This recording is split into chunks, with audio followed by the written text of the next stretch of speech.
This is the ASA, Arsenal Independent Supporters Association, Remembering David Rocastle podcast. Our host is Tom Watt, and you'll be hearing from former Arsenal players Alan Smith, Brendon Batson, Bob Wilson and Paul Davis, and also Rocky's son, Ryan, and daughters Melissa and Monique. Delighted to welcome our first guest this evening, man who played, well, he may remember, I certainly don't, just how many games he played alongside Dave Rocastle, but obviously shared some amazing nights, not least May the 26th, 1989 up at Anfield. Alan Smith, great to have you with us, Smudge. Thanks very much for finding time this evening. And Dave Rocastle would be a great, great player in any era. Just the qualities he had, you know, alongside his technical ability, just the fella could run all day. You know, you think about all the attacking players who need convincing about their defensive responsibilities. David didn't need reminding. He just was a complete footballer, wasn't he?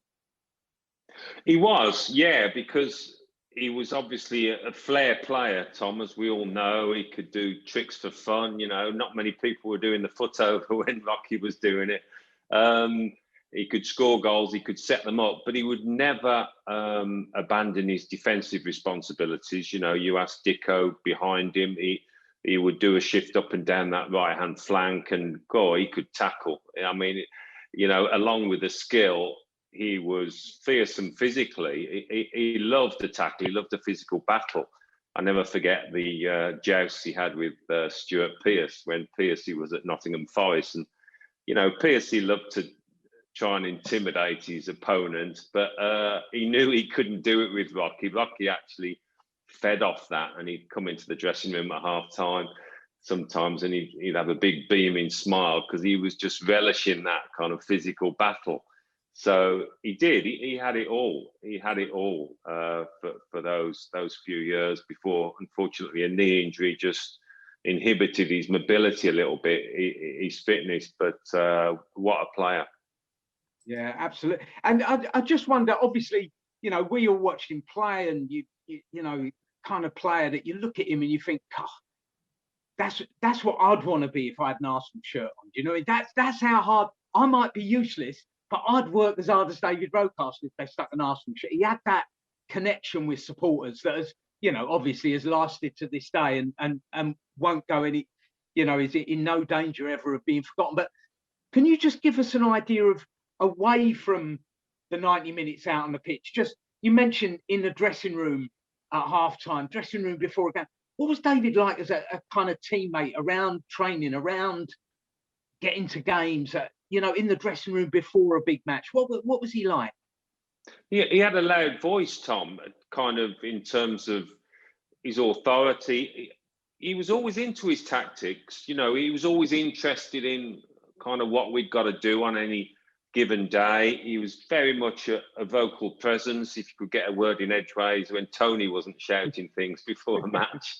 But yeah, he had that loud voice, and you'd listen to him even if he was, you know, a teenager when I first got there, because you could see that he wanted it badly. He played with his heart on his sleeve, and just away from match days, he was always at the centre of what was going on, the banter. He had a great sense of humour. And again, you know, that booming voice at times, and whenever he was at the centre of things, everybody would just smile because everybody loved Rocky. He was one of those characters you couldn't fail not to love him.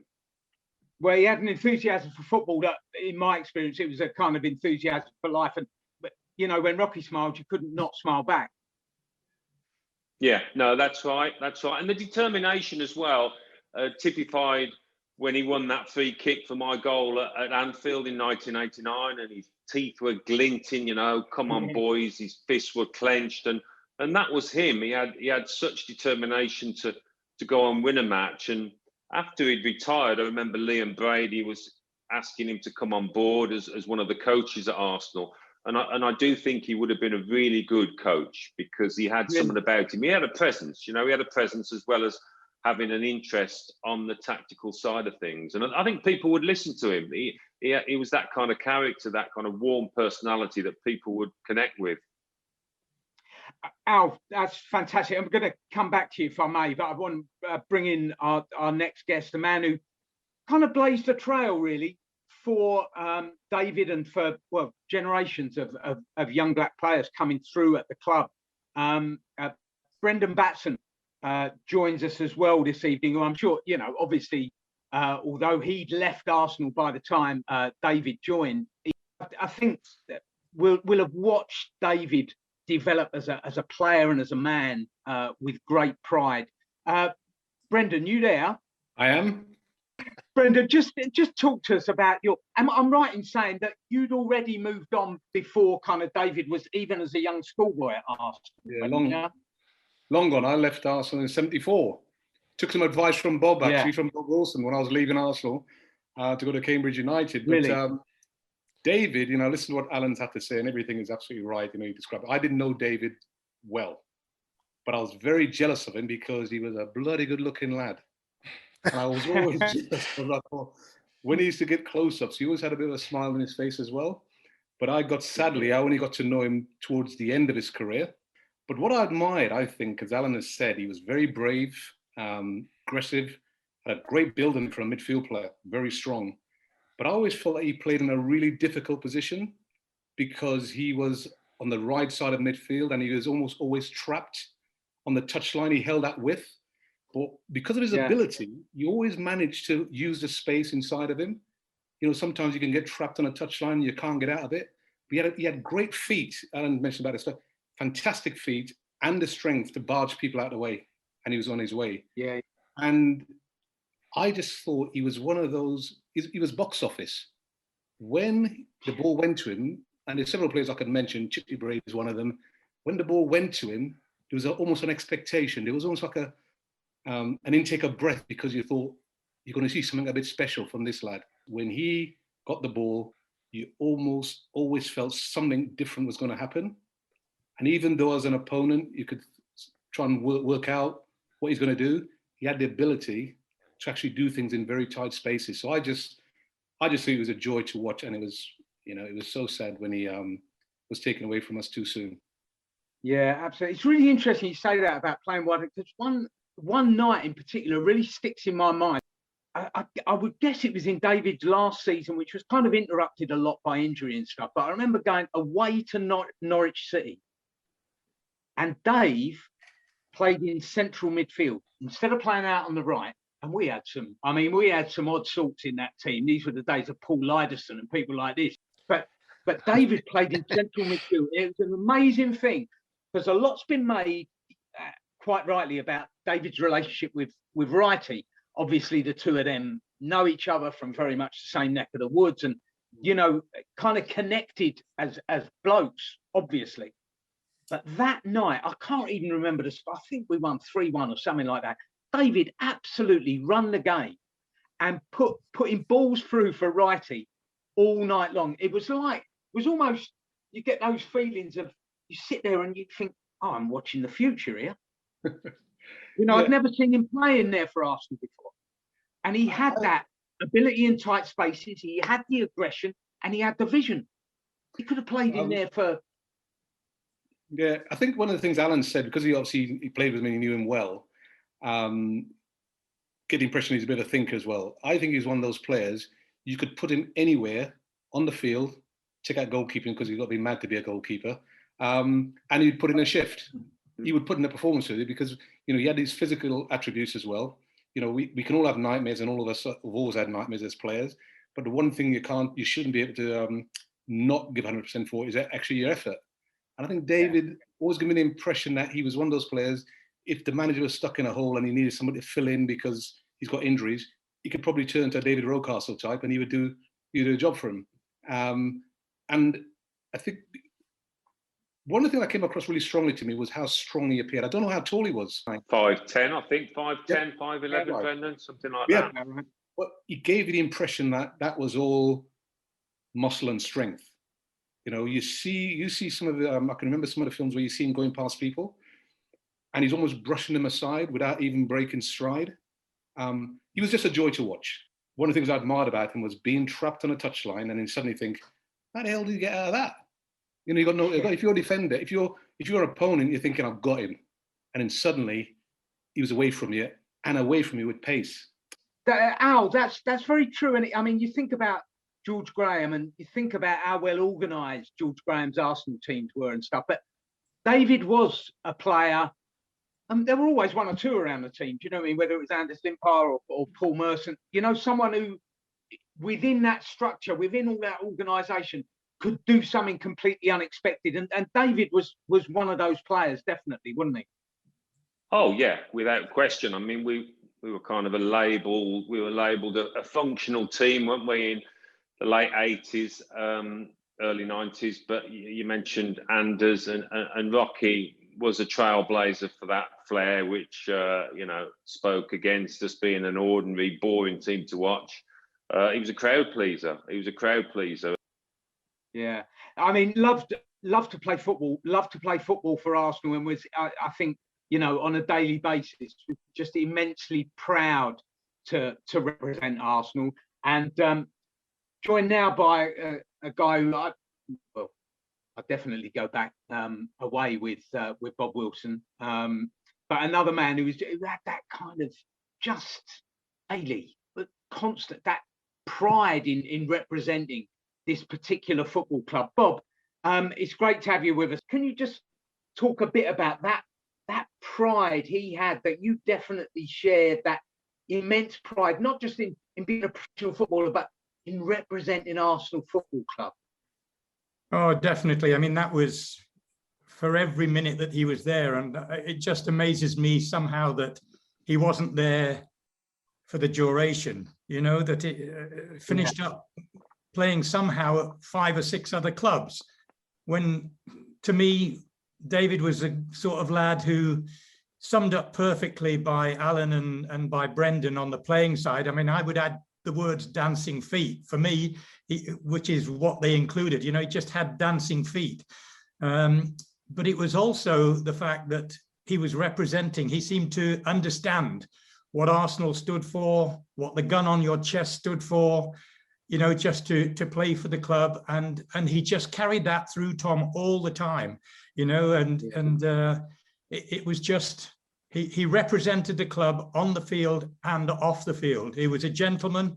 I mean, always with me, you know, quite a lot of years beyond him, and always he was interested in what I might be doing with the goalkeepers, and you know, it was just a joy to really watch him fulfill that potential that he had as a kid. But still amazes me that David Rocastle didn't really play the whole of his career at Arsenal Football Club.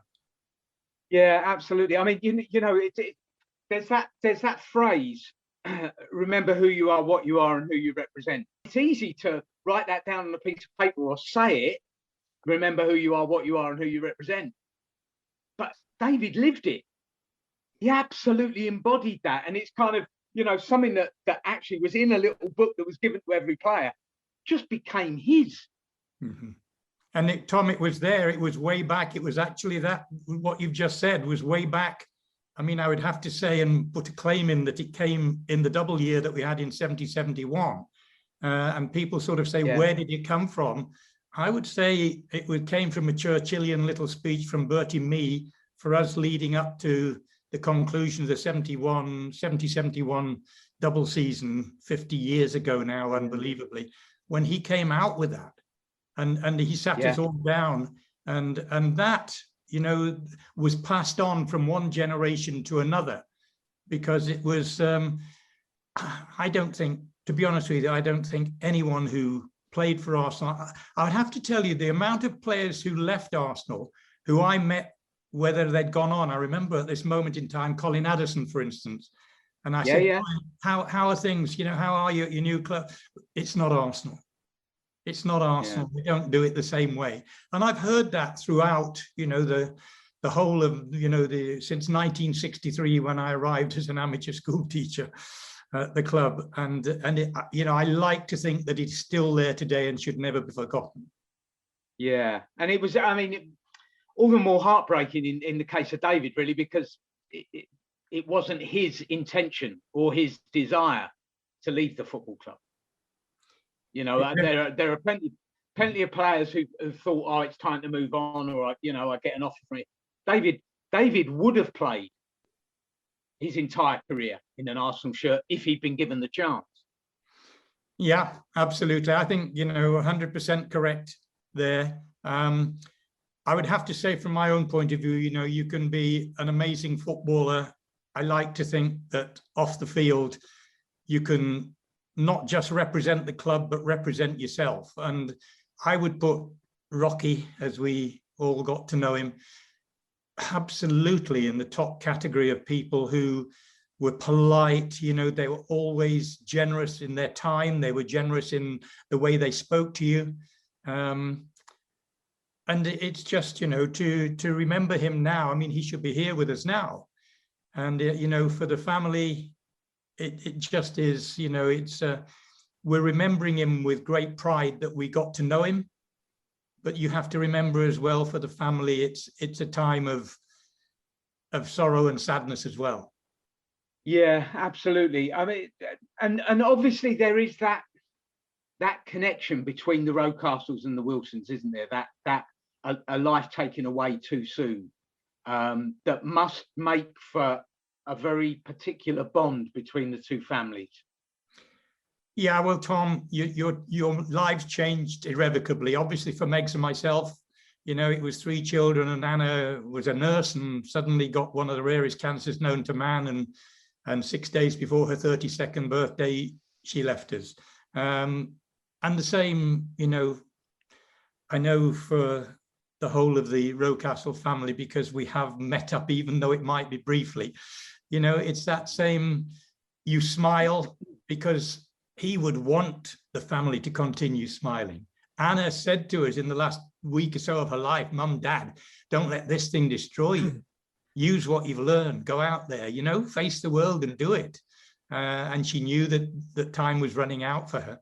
And so, yes, of course, there's that shared spirit and everything. And it is difficult. At times, it's very difficult to face up to that, Tom. Yeah. You mentioned the family. I'm delighted, really, really pleased that David's 3 children, Melissa, Monique, and Ryan, are with us on the call tonight. It's obviously they go back away with you, Bob. They go back very much with Alan and his family. And just want to say hello to Melissa, Monique, and Ryan, who are all together. Where's the balance between it? This is a sad time, obviously, but it's a time to be proud as well of Dad, isn't it? Yeah, I think we are extremely lucky that our dad was a legend, as people would tell us, at Arsenal, that now that he's not here, we can really just appreciate his football career, and also how much he an impression he had on people. We're lucky that not a lot of people probably get people coming up to them telling them how great their dad is, and because he's not here, it just means so much more. Yeah, absolutely. And, you know, he was one of those that just kind of went beyond Arsenal. And I don't mean just because he went and played for other clubs. I mean, while he was playing for Arsenal, he just had that, I don't know, I just think supporters connect with that sort of enthusiasm and joy in playing football that David had. Yeah, we've been quite lucky in the fact that I have friends who support all different teams, and they'll all come up to me and say, oh, my dad loved your dad, or oh, your dad's a really big legend, you know, from Leeds, from Hull. So you definitely feel the love from all over. Absolutely. And not just from clubs that he played for. Of course, famously played for England, what was it, 24, 25 times, something like that. Was never on the losing side. It always stuck with me a bit, Italia 90, that he wasn't part of Italia 90. You know, he'd done so much I think I'm right in saying, played every single qualifier going up to that 1990 World Cup, and then didn't get into the final 30 for the tournament. And you just think, oh, Dave should have been there. Dave should have been there. Yeah, it was that was a tough one for him to take. I know. I think I'm right in saying no Arsenal players made it that year. Maybe Smudger will correct me if I'm wrong. Yeah. Is that right? No, we were on an end of season trip to Singapore, right? And we got the call that Bobby Robson wanted us to fly back to attend this training camp. He was going to pare down a squad of 26 to 22. So there was me, your dad, Rodders, Tony, and Mickey Thomas, was it? I don't know if it was 3 or 4 of us. Anyway, we went back, we trained for a few days, and I was sharing a room with Tony, actually, and we were walking to breakfast one morning, and Bobby Robson was waiting in the corridor, and he said, "Oh, Tony, could I have a word?" And he actually told Tony personally that he wasn't going, but me and Rocky, we've gone into breakfast, and then the old flip charts come up, and we've seen that our name's not there. So we weren't that pleased about it, and it was a long old summer. I think Tony went off and stayed in a pub for the next 2 months.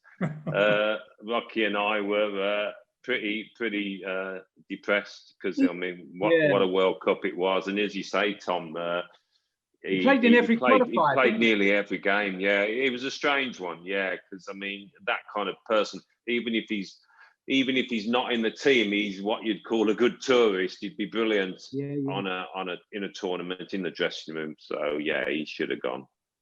It's a wonder you remembered your name, Alan, because Bobby had a terrible problem with names. He couldn't remember anybody's name. Yeah, I know. He got it wrong often enough, and yeah, it would have been nice. Steve Bull went instead of me, so I've always held it against Bully. Mind you, well, you kind of got your chance in '92, I guess. Yeah, that glorious tournament. Yeah. Yeah. Absolutely. Yeah, saw off Lineker anyway. Hey, Melissa, Monique, Ryan, just it may be a little bit off topic, but would you mind just letting, because I know Arsenal supporters would just love to know what the three of you are up to now, because you've all sort of steered towards careers in football, one way or another, or have touched careers in football and moved on. Would you mind just letting us know what the three of you are up to? Yeah, sure. Monique and I actually both recently, 2 years ago now, left Arsenal. So we were both working there. We had a great time doing our bit there. And I'm currently working for Barclays in their hospitality team. So I'm still football involved with WSL as well. And so I currently work at DAZN. So it's a sports streaming broadcast company. I work in our partner marketing. So obviously having the sports knowledge, and especially we do a lot of football, that definitely helps. So Arsenal for that, and also to the Harneys, who are big supporters whilst we were at Arsenal. Paul and Joe, I know you're on now. Very good. And Ryan, you kind of obviously you did a bit by way of kind of you did your journalism and are still doing your journalism, I'm sure, but you've gone into scouting. Yes, so I started at as well. I was helping out with Arsenal on the magazine that they used to run. A few articles for them, and also in the program sometimes. And then I actually got a job at QPR full time in their media team, which I did for a few years and really enjoyed it. I started doing a bit of scouting, and then I got a job working with a company that works closely with Brentford, looking at players. And I was doing that for a few years, and now I've started looking at players in North America. Right. When you say looking at players in North America, what from the point of view of moving them to England or for a particular club? Yeah, a bit of both actually. Just mostly looking at the ones who I think have the potential to go from there to play in Europe, not just England, but in Europe itself. And then it's up to the clubs to decide if they want to take the next step or not. Yeah. No, brilliant. It's great. It's great to see the three of you doing so well. David would be so proud. And it's great. It's great having you with us this evening. Got another, well, should I say old friend? Let's just say friend. Another friend of the family joining us now. Delighted to say, well, you know how old he is because Dave used to call him Pops. Paul Davis, how are you? Yeah, very well, thanks, Tom.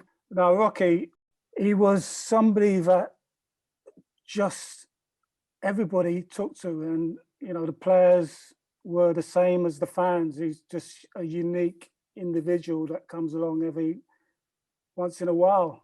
He had these qualities about him that so many people saw and took to, and it's no different for us as players playing or teammates playing with him as it was for fans that supported him. We grew up in South London. I'm obviously a little bit older than those guys, so, but the main thing is that we grew up in a similar part of town, and we kind of knew each other's families. We got to know each other's families. We knew where we were coming from. We came from the same kind of background, basically. So when I first heard that we had some young players in our youth team, and we kept on hearing the names, David Rocastle, Michael Thomas, and they were from South London, I always kind of, in my back of my mind, always felt, that I would look out and see, how they were doing. And it got on with everybody anyway, it wasn't just me. Same as I looked at Brendon Batson as somebody that was a role model for me. I suppose those guys, I was a bit of a role model for them, and it kind of, there was a link there. And I suppose they were role models for players that came afterwards. So, there's a big thing around, having people that you can look to that looks like you and comes from the same part of town as you. And I feel that very strongly, there was a connection there. So if I can ask Alan Smith, what was it like when Rocky left? Do you know why he left? And what was the atmosphere in the club after he departed? Well, I'll never forget the day. Came into training at London Colney, and George Graham always used to park his car. He had a big white 7 Series BMW. He had his own parking space. And we'd heard Rocky had gone in to have a chat with the gaffer in his car. We've got changed for training. They're still in there. They're in there 20 minutes, half an hour. And we thought, what on earth is going on? And George was obviously telling David that he'd accepted an offer. And he was, he was going to leave the club. And I think it was a very difficult conversation for the gaffer as much as it was for Rocky. And, the gaffer, he was obviously one that didn't often let emotions get in the way. If somebody needed to be moved along, he'd do it without hesitation. But with Rocky, it was different because he was a part of the club, massive part of the dressing room. And I think it was an emotional time for the gaffer as well. And Rocky came back out and he said, "Oh, I'm leaving. I'm going to join Leeds." And we were all devastated. We couldn't believe it because we just thought it's not going to be the same. And Wrighty had not long joined, and Wrighty was absolutely fuming. I mean, he was stomping about, He said, "I need bloody join the club because you were here, Rocky," So, I mean, he was particularly gutted. His connection, his boyhood connection with Rocky's been mentioned, and it was a big day for everybody concerned, really. The fact that he was going to leave, and I mentioned it at the start. He had a knee operation and it didn't work. I think cartilage was trimmed, and he always had fluid on his knee from that day on. It never really got back to 100%, and he was always carrying it a little bit. And because of that, he just lost that little bit of mobility and a bit of pace, that devastating bit of pace he had. And that was part of the reason. The main reason, really. I think George made the decision on purely football grounds, and but it was just such a sad day for everybody at Arsenal. And what was it like with him in midfield? If he had played more centrally, do you think it would have changed the way he played and helped him, perhaps? Yeah, possibly. I mean, he was a great footballer, so he could do that. He was a lovely passer of the ball. He'd see the picture quickly, and he could obviously tackle. And being in a central position, maybe he could have adjusted and become a central midfielder. But the clubs that he went on to play for, he was still a similar role, wasn't it, to the ones he had for Arsenal on that right side of midfield. And we all looked at his career from then on with a great deal of interest. We just so badly wanted him to do well. And he did have his moments for those other clubs. And the fact that Leeds, wanted to buy him, Chelsea, Manchester City, says it all for the regard he was held in. These managers all thought that he would be a big addition to their teams, and I'm sure he was. I was just to butt in. Sorry, Alan. No, I was at the PFA. I've been at PFA for a number of years, and I remember there was a shock. I remember speaking to other lads in the office, and I think the whole of football was a bit shocked. And then the rumours were rife about there was an injury that the result hadn't been as what Arsenal would have liked. But it still came as a bit of a shock, because you thought he's leaving Arsenal, going to another top club in Leeds. So what's gone on? And there was a lot of rumours around. And then when you saw that his career was almost coming to a bit of a standstill because he was missing a lot of games, the rumours became even more pronounced about the injury. And until Alan's mentioned, I never quite understood what that injury was, apart from it was a knee injury. So I think it wasn't just at Arsenal Football Club. I think a lot of people involved in football were stunned by that Rocky was actually leaving Arsenal Football Club, because he was such a major part of it. And it was in the car park that we were told about it, wasn't it, Alan? I think he'd been told at the ground, at the training ground, and we found out I found out about it it's just in shock, I suppose. There's a few tears, I remember. Everybody was just shocked and disappointed that, Dave didn't want to leave Arsenal. There's no way he wanted to leave. He would stay there for the rest of his career. And it was hard. It's hard for everybody. That not only that day, but for a long while afterwards. I just wondered if we could bring back Melissa, Monique, and Ryan just for a couple of minutes. There were two things really. One was just the guys have already mentioned the sort of the Arsenal connection, but it has run deeper than that, hasn't it, guys? Those very personal connections with families that got to know each other, with the Smiths, with the Davises, with the Wilsons. Those kind of relationships have been very important over the course of the 20 years since we lost David. Yeah, definitely. We've spoken about this before, where we've always said, when you are a child and your dad's a footballer, you become back in that day, we were really family orientated. So we've grown up with the Smiths, and we have a family group chat, and it's just a big family base, really. And the same with Paul and his two boys, and it's so nice now that we're all older and we can all kind of share our own stories, because we were all a bit young when our dads were playing, and now we can really appreciate just the amazing things that they did that we probably can't remember as much. And even when we went to Leeds, we've got family friends from there as well, like Chris Fairclough and his kids and his family. We're really close with them as well. So we've had football's brought us some amazing people. My two sons and Melissa and Ryan and Monique kind of got together when you guys were young, and I think you're still in contact with our two boys. We're still in contact.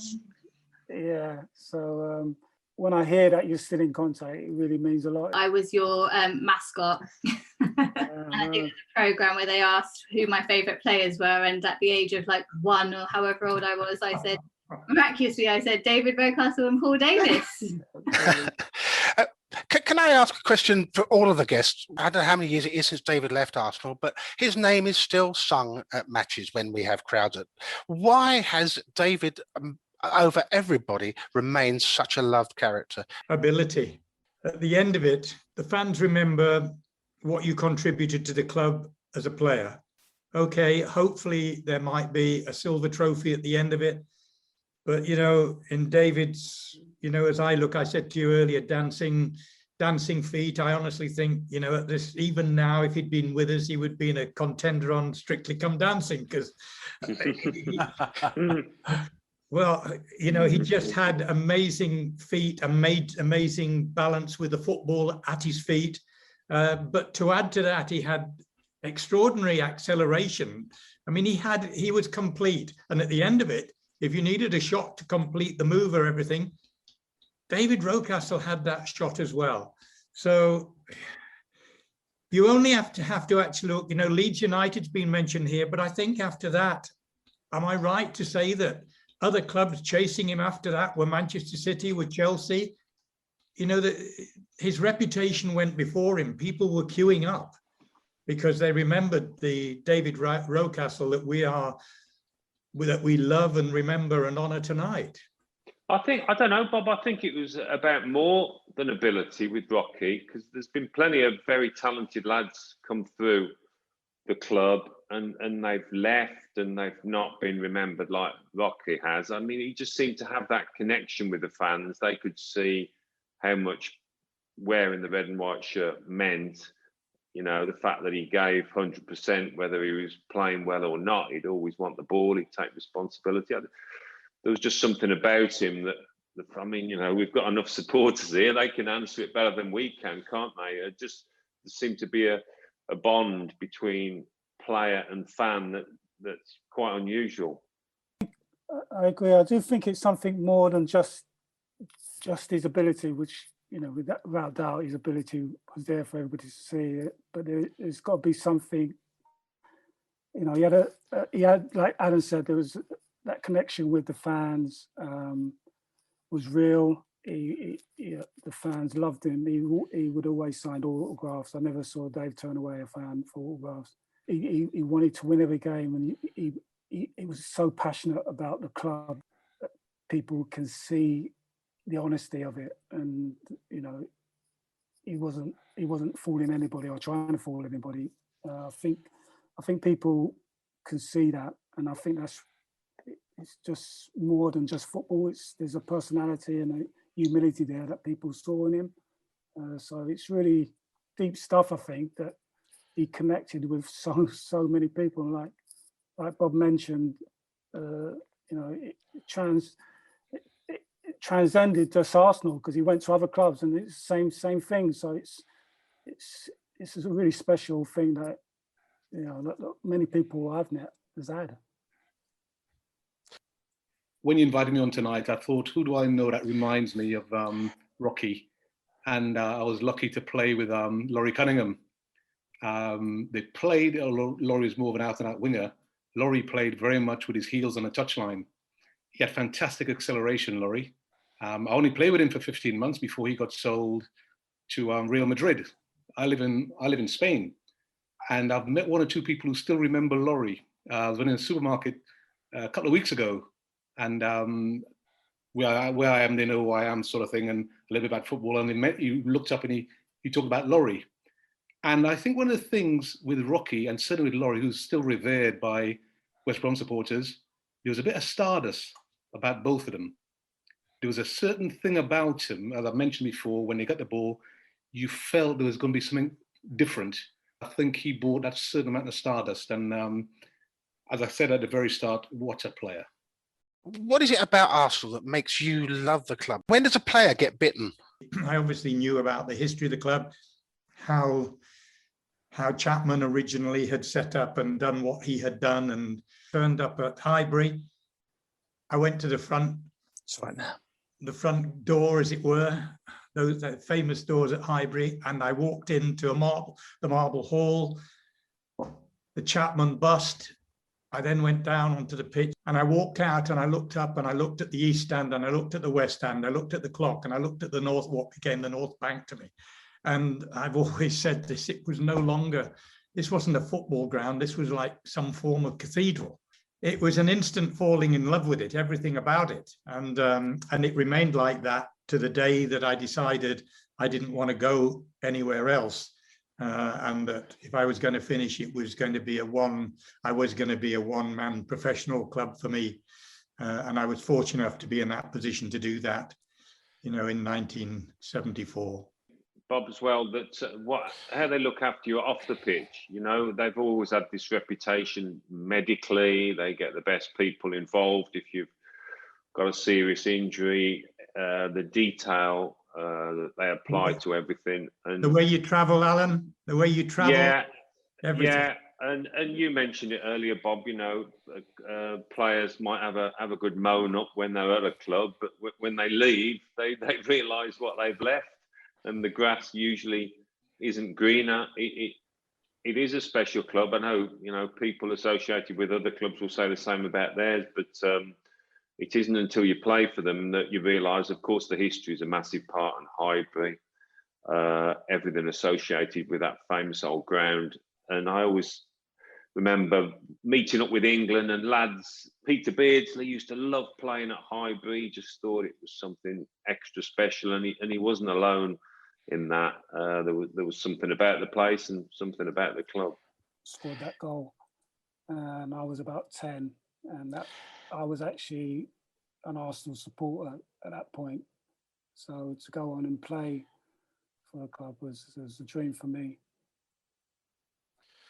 Okay, so the love of Rocky is going to continue to the weekend because, at least, because the match against Liverpool, the programme, or the match day magazine, is dedicated to Rocky. Ryan, are you able just to tell us a little bit about that, if you could? Because I think you edited it, did you not?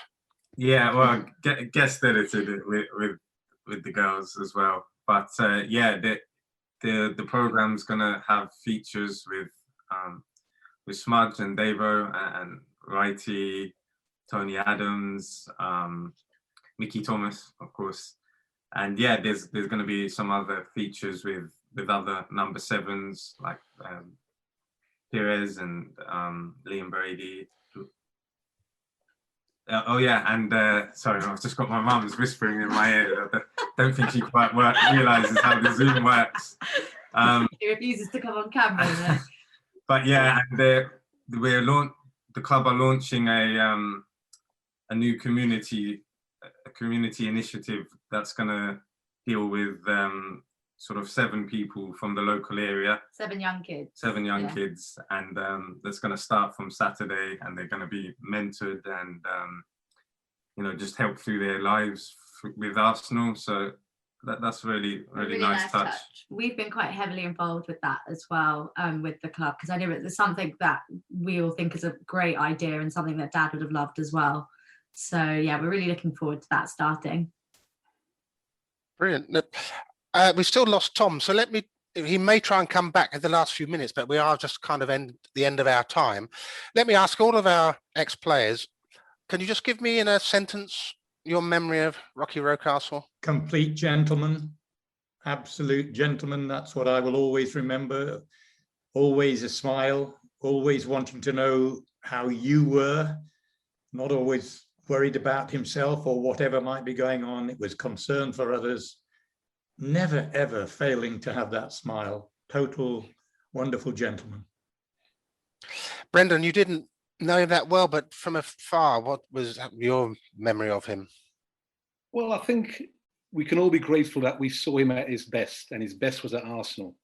And I always think, when I think of Rocky, I think that he was, as I say, sprinkled with stardust. And I'll finish with what I started with. What a player.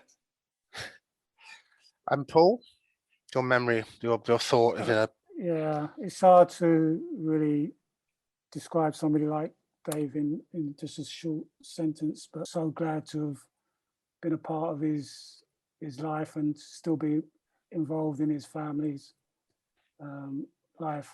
You know, I've been lucky to have met somebody of Dave's quality.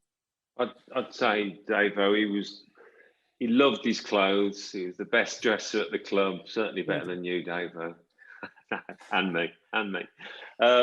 Loved his clothes, always smelled lovely, loved a nice bit of aftershave, and his cars. Loved his car. He was a style icon, Rocky. That's the one thing of many that sticks out. But above all, his personality. Absolutely worshipped his kids. He was the perfect dad, and you know, he's one that none of us will ever forget. Can I just say as well? Can I just say It's a pleasure to meet his 3 children.